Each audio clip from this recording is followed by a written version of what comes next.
What's up, everyone? Welcome back to another episode of the podcast Beautiful You. I'm your host, Avantika. This episode is being recorded at 1 a.m., and this is honestly one of the most candid episodes that I've ever done so far. And I'm so excited. This is all about my trip to France that I took in 2022. You all got some questions for me, and I'm here to answer them. I've been wanting to record this episode for quite some time now, and it's literally about time that I do it. Before we dive into that, I just wanted to say massive thank you for all the support that I've been getting so far. And thank you for listening to the previous episodes, and thank you for your feedback. It genuinely helps a lot. It means a lot to me that you take time out to listen to my episodes. So yeah, thank you. It's so much. Like literally every single comment that I get, every feedback that I get, every increase in the follower list, like everything counts, everything matters, and it just helps me keep going. So thank you so much. Diving into today's episode, this is all about France, and I'm so excited to talk about it. This is like my third time recording the episode because I would just get so lost into just ranting about everything because there's so much to talk about it.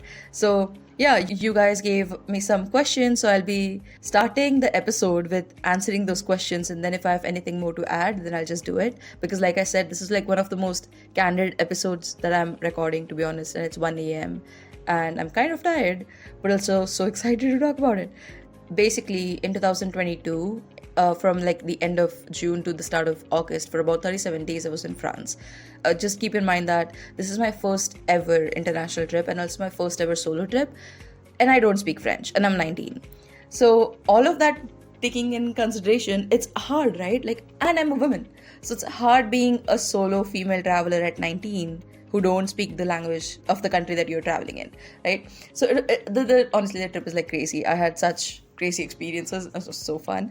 Bad days and good days both, but overall amazing. Anyways, what I did was in the trip, so the main reason for me going to the country, like going to France, was because I was volunteering as an English assistant, and I lived with a French family for about 4 weeks.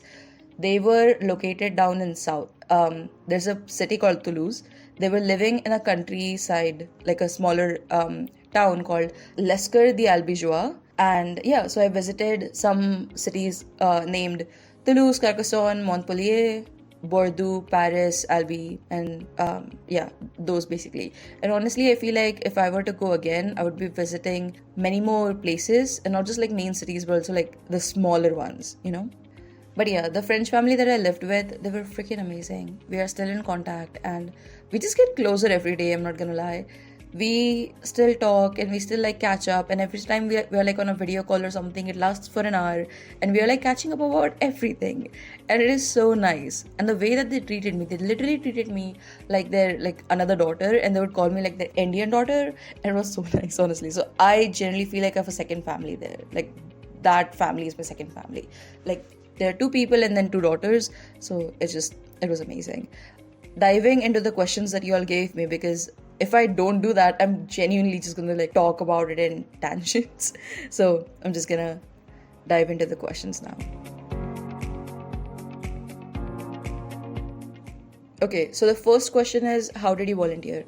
I volunteered through an organization called Aliore, Aliore.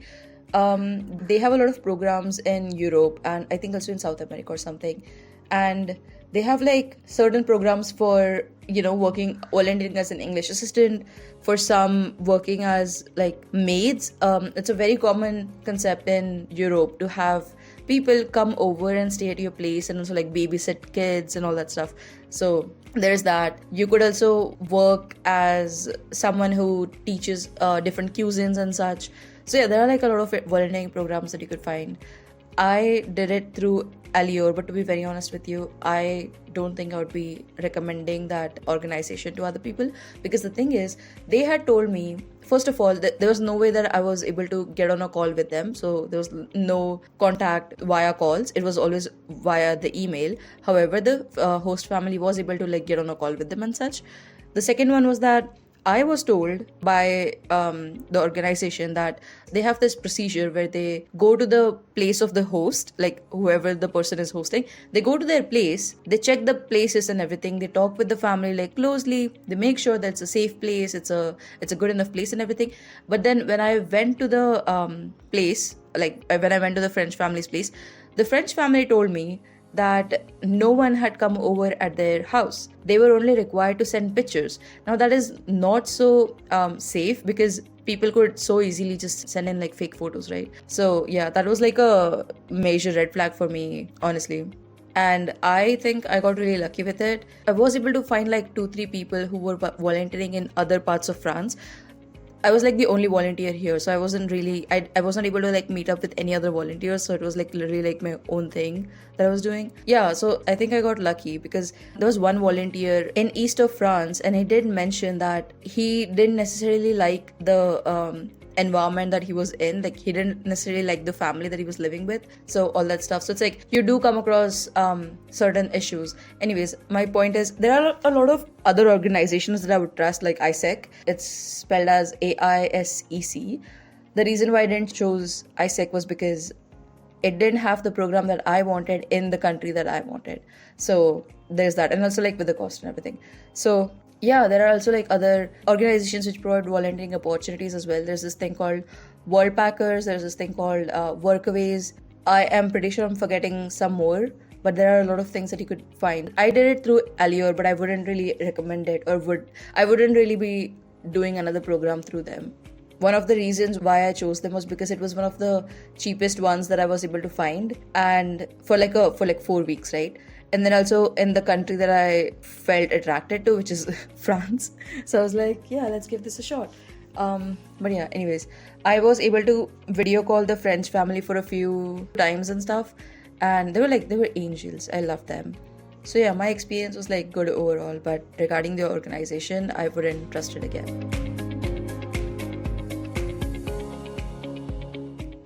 The second question is, want to know about volunteering and expense. So honestly, the expense for different volunteering programs literally depends. I found some which was like 30,000, 40,000 a week. I found some which was like 40,000 for 4 weeks, stuff like that. So it really depends. I found some which is like 1 lakh, which is 100,000 rupees for a month or something. So it's really varied. And the thing is, unfortunately, like there are a lot of organizations which ask you to pay for the volunteering programs and such. There are certain things like I'd mentioned before, Worldpackers and Workaways, where you essentially work a bit in exchange for accommodation and food. So let's say you're working for social media or marketing for a hostel, or you're working at the reception, and in exchange for your work, for like a few hours of work, you would be able to stay at their place. Like they would give you a room and food and everything. So that's covered. That's a really good way of budget traveling. And you also like get to meet a lot of travelers, a lot of people that way. Or sometimes people work in farms, and in exchange for that, they get a room to stay, they get food and everything. So that's like a really good way of going about it. About my expense, the total expense for the whole 37 days was about 1.65 lakhs. So that's like 165,000 rupees, which is for 37 days is not that bad, because this is including my flight ticket, like return flight ticket, visas, the cost for volunteering program, and this even includes anything as small as getting a water bottle or just spending like €1 for anything, so this is like including everything. This is that. So yeah, I used a lot of other stuff which helped me save a lot of money. You will know about it as the episode goes on. But yeah, I hope that helps. If you want to talk about it, please let me know. Hit me up. I would love to help you out with any information that I have. And yeah, that sounds really exciting. The person also Akhtar, Jasmine, the girl who asked the question, you also mentioned that you would be having your first international solo trip at 42. That is crazy. That is amazing. Go for it. And more power to you, honestly. Solo traveling, it's not easy, and at any age. So if you're doing it, more power to you. I hope you have an amazing time, and yeah, keep me updated. The next question is about safety and how did you make sure you were safe? Okay, so the thing is, what I realized is you can never be too sure. You can never be completely sure that you're safe. Nothing is ever completely safe, right? So you have to listen to your gut feeling. You have to be in tune with yourself. You have to make sure that you put yourself first. Because, oh my God, the amount of times I was in not so safe situations, it was crazy. Now that I look back upon it, they just make up to be like good stories, like not good stories but just like funny stories, but not also like not so funny because they weren't like I was in very unsafe situations. In Paris, I had this incident. I was out with some of my friends and we were like at 3:30 in the morning. We were going out and we were coming home actually, and I was in this bus and I was with my host at that time, like I was with a friend, and this guy, he was clearly very drunk. He starts swearing at me in French and he starts like yelling at me in French, and I don't know French, so I have no idea what he's saying. But I'm like shit scared because it's like 3:30 and no one is doing anything about it, and it's like what is happening, right? It is scary, and he's like, I'm just like about to like, it feels like he's about to attack me or in my friend, and we're just really scared. But then eventually, like I had like a can of soda or something on my hand, and I think he just wanted that, so I gave it to him, and he like got off on the next stop. So that was nice, but it was so scary the entire time that he was just yelling. There was this one time in Paris where where this dude, I was just walking around, and this dude asked me for directions, and I was giving him directions, and maybe like because of my accent and my skin color, he's like, "Oh, are you Indian?" I'm like, "Yeah," and turns out he's Bangladeshi. So we like catch up and we're like talking and stuff, and he's like, "What he's doing here and stuff," and I'm like, me, obviously, I'm also like making conversation with him, and then eventually when we're like parting ways, he's like, "Do you want to like go out for like drinks or something, or do you want to just talk or just go out?" And I'm like, "Oh, I'm really tired and stuff," and I tell him that it's late and everything, so we're just like parting ways, and he tries to make a move on me and he tries to like kiss me, and it was kind of scary because it was like, he's a man, I don't speak French, even if I'm yelling in English, I don't know if there are not a lot of people around, right? It was kind of like an isolated area because like it was getting late. It was around like I think 11 p.m. or 12 a.m. at this point, so not a lot of people were around, and I was kind of scared. This is not a situation that I would want to be in, and he very well knew, like I look young, so you know that, oh, the person is like young, right? And the person is like solo traveling or just like alone at this point. So yeah, stuff like that. There was this time, the same night actually, I got lost. I mean, oh my god, then a number of times I have gotten lost in cities while traveling because I don't understand what the heck the directions are talking about. It is crazy. Another time I had this this is the same night that the whole Bangladeshi, like the incident with the Bangladeshi man happened, right? uh, I'm trying to get home. The place that I was staying at, it was a little far from the main city, and I was in the main city, so I was like roaming that day, going around places in Paris, and I am waiting for the bus, and the thing is, transportation at night is really bad, and I didn't know that it was that bad, and I'm waiting for like 2 hours for the bus, and everything is getting like, it's getting way darker. It's getting I think it was around like 1 a.m. or something. There are not a lot of people around, and the ones that are around, they are under influence. They are either super high or super drunk, and it feels really unsafe, right? Because I don't know who to like contact or who to like call and stuff like that, and it would be like very late in India, so I wouldn't want to call my mom or my brother and worry them about it. The thing is, the same day that happened, I had lost, like, I got a lot of my money stolen near Eiffel Tower. So I also had like no money. I tried to go to the ATM machine. I couldn't get the money out for some reason. So I had like no cash. My Uber app wasn't working at that time. So I couldn't even, and they don't have Google Pay and all that stuff. So my Uber isn't working. I don't have cash with me. It's about like 1 a.m. in the morning. I have nowhere to go. The place that I'm staying at, it's very, very, very far from the main city. So I have like no idea what to do. I'm getting very scared. I'm like, and everyone around is just either high or drunk. And it's scary. It's scary, man.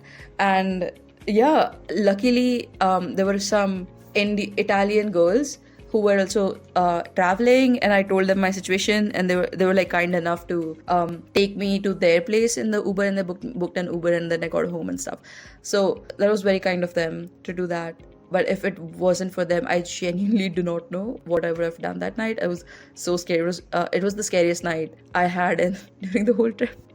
Anyways, my point is, you never really know that you're completely safe. So you have to make sure of the surroundings. You have to check with other people. You have to see who you can contact and all that. So I was like, whenever I was like traveling to other cities, my French family always knew where I was. So if I needed any help or something, I would always they knew my locations, they knew what I was doing, they knew everything. And I was also like I was using Couchsurfing at that time in France. I'll talk about Couchsurfing in a bit, but yeah. So basically, the way that I would make sure is that I don't go into isolated areas. I have my phone on charge all the time, like fully charged and stuff. And be mindful of your areas. Trust your body, trust your gut, trust however you're feeling. Make sure that someone knows where you are and you have someone that you could call, someone you could talk to. So yeah, it's like things like that I did to make sure that I was safe. One of my friends asked me, what was your sole motivation behind this trip? So honestly, one of the sole motivation was just traveling. I just wanted to explore. I was getting very frustrated because of COVID and everything. And I was like, I need to like travel. This is about time. University is hard. And this is like, the vacation is like the only time I would be able to travel. I also wanted to explore. I wanted to know more about the world. And I don't know, for some reason, I was very adamant on traveling abroad. Because I wanted to see that world. I was like, I'm 19, man. I need to step out of my comfort zone. And also, one of the reasons was just stepping out of my comfort zone. I wanted to explore, meet new people, see how the world is like. And yeah, it's a bunch of a lot of things, honestly. I just wanted to learn and grow. And I did. Oh my God, I did grow. So that was like the main, there were a lot of reasons. I don't have like one particular reason for behind the trip, but there were like just a lot of things. I needed change, and I knew that if I was traveling like alone, or if I was solo traveling, that would be like a major change for me. So I needed change, and I needed to get out of my comfort zone, and I just needed to do something which would require a lot of strength and courage from my end. Another question that I got was, how did you come across the concept of Couchsurfing? Okay, so I was Couchsurfing in Paris and Bordeaux, and the way that I came across it, basically Couchsurfing is like a hospitality exchange between people. So you can host people to stay at your place, and as a guest, you can, stay at like different places. It's for short-term homestays, sort of like that. It helps a big deal with cultural exchange. It helps with meeting new people who are interested in travel and everything. So it's like a great way to also cut down on accommodation cost. A great way to meet the locals who are staying there. And it's also a really good way to just to interact and connect with people from the travel community. I came across Couchsurfing when I was literally just like looking for volunteering programs and everything. So I was just like doing my research, and then I came across it. And I prior to this trip, prior to the planning of this trip, I'd already known what Couchsurfing was a while back.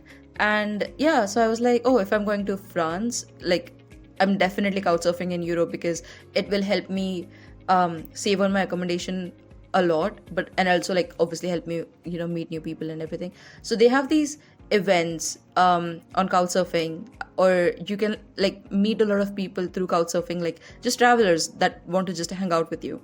So I met a lot of travelers through that. We would just meet up at a place, and then for example in Toulouse, we would just a bunch of travelers from the app, we would just meet up, we just be like, hey, and we'll just introduce each other and everything, and we're just vibing and then visiting the city together, stuff like that. So that's actually a really good way of meeting new people and travelers. So yeah, I was Couchsurfing throughout the trip, and in Bordeaux and Paris, I stayed with hosts from Couchsurfing. In Bordeaux, my first ever host, I think he was around 32 or 33-year-old man. He was from Senegal, which is a country in Africa, and he was such a sweetheart. He was such a nice person, so hospitable. He was so kind. He made lunch for me one time, and we're just talking. He has craziest travel stories, honestly, and it was so interesting to just hear about it and connect with him. The host that I had in Paris, She is like the best person ever. I'm not even gonna lie. She and we connected at so many different levels. The first night, like, I think I went to her place. I reached her place at around 11 p.m. and we just talked for like 3 hours or something, like straight up. And we had to then remind ourselves that, yo, I had a long travel and she was also tired. She had a busy day. So we need to call it a night and we'll just talk afterwards. I was initially going to stay with her for 2 nights, ended up staying at her place for 4. So in Paris, I was there for like 5 days. It was amazing. So yeah, like all the people that I met, the cool, interesting people that I met were from Couchsurfing, honestly. So yeah, how did I come across it? Just honestly, just doing research. I just stumbled upon it one day and then I looked into it more and then I was like, oh, this is cool. That's honestly it. I have a bunch of friends from one of my really good friends, Leah. She just spammed me with a lot of questions and it was amazing.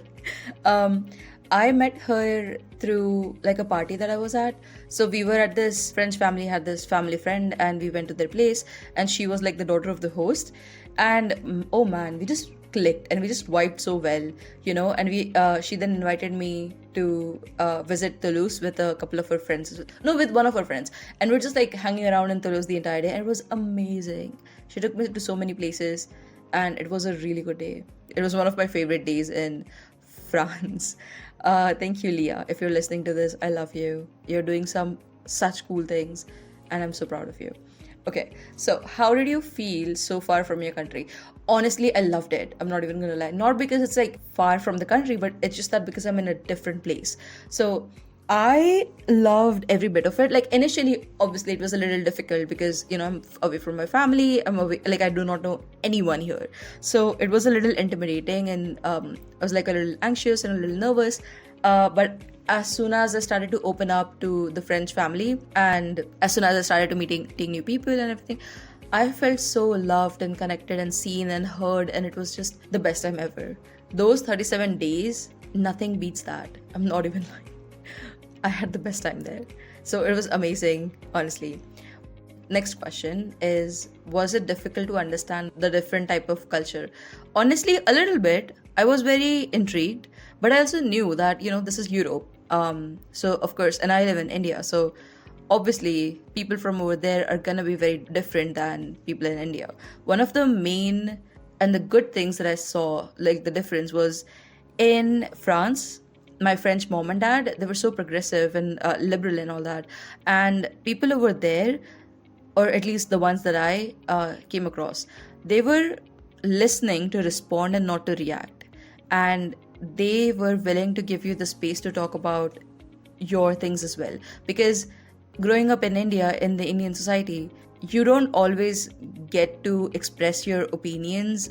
It's often like brushed off, saying that, oh, you're too young to like know what you're talking about and all that. And I didn't experience that at all in France. I had people treat me like an adult. Like I am an adult, but they were treating me like a proper adult, as you should, rather than in India. So, and also like just the culture is so different. Over there, people are so inclined to preserve their own country, like the country's culture and heritage.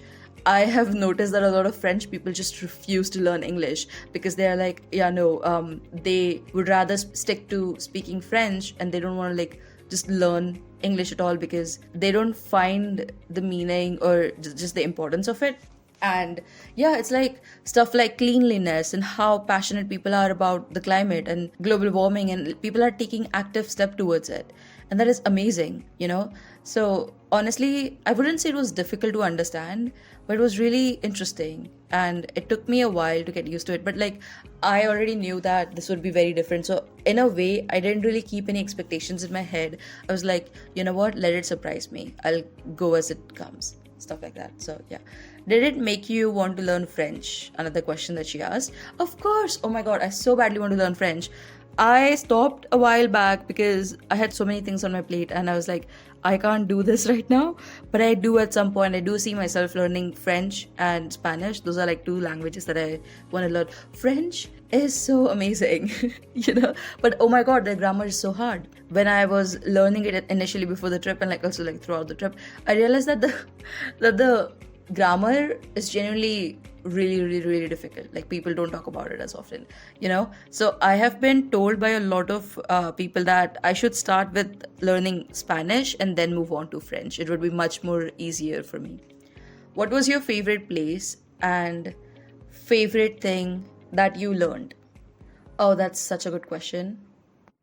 Okay, I have given this a lot of thought, like my favorite place, and I don't want to be diplomatic, but I genuinely cannot pick one because every single city that I've been to has been very special in its own terms. I would say if I were to say Toulouse, it's because I've been to Toulouse so many times that I know the place now. So if I were to visit it again, it would be like I would just know the place around, you know?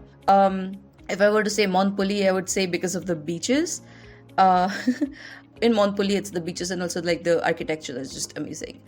And if I were to say Bordeaux, I don't think I would say Bordeaux. It's just like a cool place and like a student hub, so that's nice.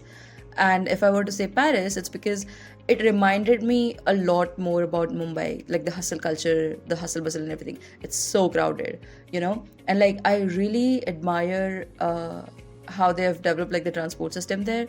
So I would say it reminded me of home and I love hustling and all that. But like the other places were so quiet and just not my scene. Like they are good for like a vacation, but I wouldn't see myself in that. You know, I like working and I like being in a place that values working and everything. So it's like I like hustling.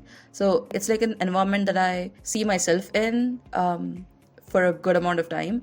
So I would say Paris for those reasons. It's like I would have different reasons for everything. I really cannot pick a favorite place because I also think I haven't traveled enough in France to pick a favorite place. So I don't think I have one, honestly. And I'm so sorry because I'm sure you're like expecting like a place.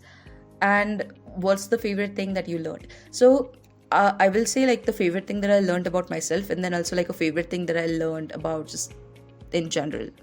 The favorite thing that I learned about myself out of like I learned a lot. So if I were to pick a favorite, it's honestly I think it has to be the fact that I know now that I can do anything I put my mind to. You know, this was one of the most hardest things that I've ever done, and I did it, and with so much fun, so much grace and everything. So it's just that the fact that I can do anything that I put my mind to, like the amount of confidence and the self-esteem that rose, and just yeah, I have gotten to be a very confident person because I'm like, if I can do that at 19, I can do anything, you know? And the favorite thing that I just learned about people and just in general is that everyone just wants to be heard and seen, and the fundamentals of humans and like human values and their behaviors and the reasons for it, they are so similar. You know, they are like they're genuinely the same. Everyone wants to feel loved. Everyone wants to feel like they belong. There are certain bases that which are so fundamental to like every single person, no matter where you live, literally which part of the country you live, or which part of the world you live, or where you're born and everything. So it's just that everyone just wants to be heard and wants to feel seen, and I think that's beautiful. Next question is, was it hard to be alone? Honestly, yes. One of the hardest things that I've ever done. It was extremely hard to be alone because I had to take care of everything by myself. And one of the things that I did, like sort of like mistakes that I made in traveling, was that I had like 2 big suitcases, which is the first rule that never solo travel with 2 suitcases. I had 2 suitcases and 1 backpack, which is like a lot of stuff to carry. And I realized like one of those things where it's like if I want to ask for directions, if I want to go anywhere, right? Anywhere, I need to carry everything with me because I'm solo traveling, I'm alone, I can't trust other people. What if my luggage gets stolen or whatever? So it's like I need to take every single thing that belongs to me like with me, which was so difficult, you know? And a lot of times it was so difficult to just communicate with people, and I just wish that they would know English or I would know French or I would have someone to help me communicate, because it was just generally sometimes so difficult to just get your point across. Obviously, I would be using Google Translate, but it's not the same, you know? And what is another thing I'm thinking which was difficult? It's just planning the whole thing on your own and going through everything on your own. It's hard. So it was hard to be alone. In the initial few days, it was also like difficult for me to like open up to the family, because obviously this is the first time that you're living with a family, right? So with the French family, Eventually we got closer and we talked more and we bonded more, so that's amazing. But yeah, it was like I did have my moments where the whole trip, like throughout the trip, I would have moments where it was just hard to be alone, because sometimes I would just want to not worry about 17 things at the same time. If I'm just like going out, I just want to have a good time, but I can't just do that. I need to take care of a lot of things while I'm traveling and just make sure that I'm safe. So that.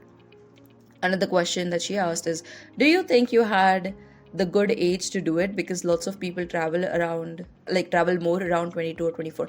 I'm not lying. I've never met a single person who was 19 throughout the trip. I think I would have met around like 35 to 40 people easily, right? And none of those people, like not a single person was like 19 or 20 or 21. The youngest person that I met was like 22, I think, and the oldest person that I met was around 40, 41.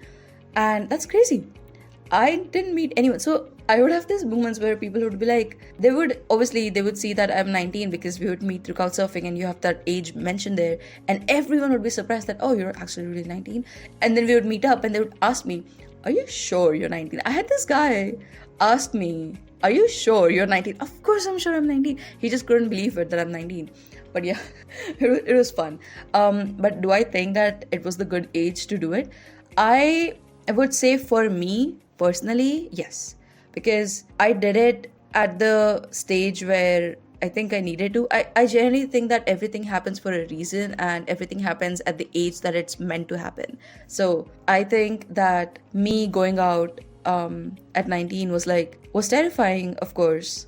And I was like a little, I am still very young to do a lot of things like there, but I got a lot of exposure at a very young age and it opened up my minds to so many different things and just, it opened my mind to the possibilities of how people like live their life. It made me realize that the world is really not black and white when it comes to even like career, right? I'm like unlearning the whole black and white thinking and learning the gray thinking more. But it made me realize that there are so many people who do so many cool things. Like I met so many ambitious people who do extremely cool things in their lives, and I'm like, oh, that's a way that you can live too. Like I met a lot of people who are living like van lives, who sold everything that they have and they're just like traveling in a van. And we hear about those stories in like movies and books and all that, but we don't come across it in person. But there are people who perceive traveling full time. There are people who have like 3 businesses going on, and it's just that's crazy to me. I met people who are doing PhD at the age of like 21 and all that. That's crazy. But yeah, I think it was good for me traveling at a young age, and also I think that the reason why a lot of people travel at like 22 and 24 is because they're funding their own travel. My mom had funded my travel this time, so I was like lucky enough that I had like my mom do it for me. So yeah, that's why I think I was able to like do it. But yeah, honestly, I don't regret anything. Another question she asked, was France your first choice? What was the hardest thing you had to deal with there? Man, these are such good questions. So no, France wasn't my first choice. It wasn't about France being a first choice or not. It's just that I just wanted to be in Europe. That's it. And at that time, the whole war thing was going on. So I had to avoid Eastern Europe. So I was like, I'm okay with, going to UK, France, Spain. Spain is like my dream destination, by the way. Like that's like a dream country that I want to visit. So I was okay with France, UK and like Spain or Italy or Greece. Like I was okay with a lot of countries. So it wasn't that France was like my first choice, but I did find the program there. I think the program was also in Spain, but I was like, okay, no, but I want to go to France. So yeah, I'm so glad that I went there though. What was the hardest thing that I had to deal there? Okay, that's such a good question. I would honestly say the language barrier. If only that wasn't the case, I think my trip would have been much more easier. But it's just like the cultural differences and just the difference in countries and how it functions and language barrier. That was like the hardest thing that I had to deal with, because so much would get lost in translation. There was this one time that I had to, the first time that I was in Toulouse, it was because I had to take a train from Toulouse to Albi, and at that time I had already traveled. So my travel was from Mumbai to Delhi, then I had a layover there, then Delhi to Paris, then I had to wait for like I think like 6 7-8 hours, and then I had a bus for, I think, I don't know, 10-12 hours, and then I went to Toulouse, and from Toulouse I had to take a train to Albi, and then the family was going to pick me up at Albi. So my entire travel was for like 39 hours. I'm jet lagged. I'm struggling because I barely slept, and I'm in Toulouse, and I have to like figure out how to get to Albi, and I have no freaking clue because everything is so different, and people are just like so overwhelmingly different there, and everyone is speaking different languages, everything but English, right? And I don't know how to function. And I have 2 suitcases with me with a backpack. It's a lot, man. It's a freaking lot.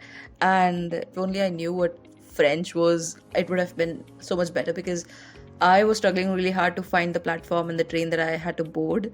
If it wasn't for this kind janitor who helped me out, like I don't know what I would have done. I guarantee that I would have had a breakdown then. Even when like I was traveling for the first time in a bus from Paris to Toulouse, I had no clue what was going on. We would take stops, and the driver or like the conductor or whatever, the person would like say some certain, like give some certain instructions in French, and everyone would like know about it, and they would just go their own ways and take a break. And I'm like, I have no freaking clue. What if they leave and I'm just hanging out somewhere? It's like, I don't know, man. Language barrier was like was the hardest thing that I dealt with.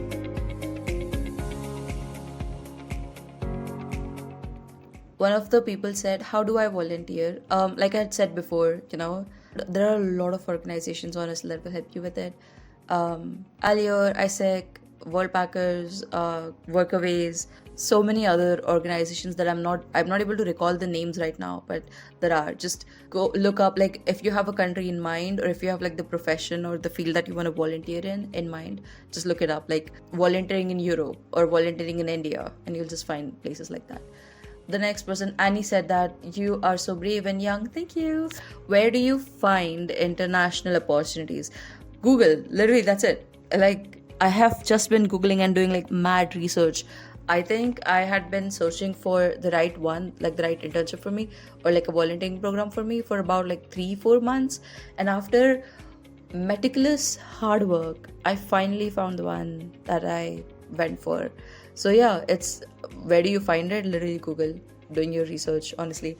Next question that Annie asked was, did you encounter any difficulties before your travel, like family objections, itinerary? So with my itinerary, it was a little frustrating to decide, because this is my first time planning an international trip ever, right? So it was a little frustrating because I had to figure out, like take in a lot of things in mind, like all the logistics and the finances and everything. So it was a little difficult, but it's part of the process, so it's fine. And family objections, sort of. I mean, not everyone wanted me to go, but it's cool. Like my mom was amazing. Like my mom was like, yeah, I think she's able to like travel and everything. So my mom was okay with it, as long as I find the right fit, like the right program for me within the budget and everything.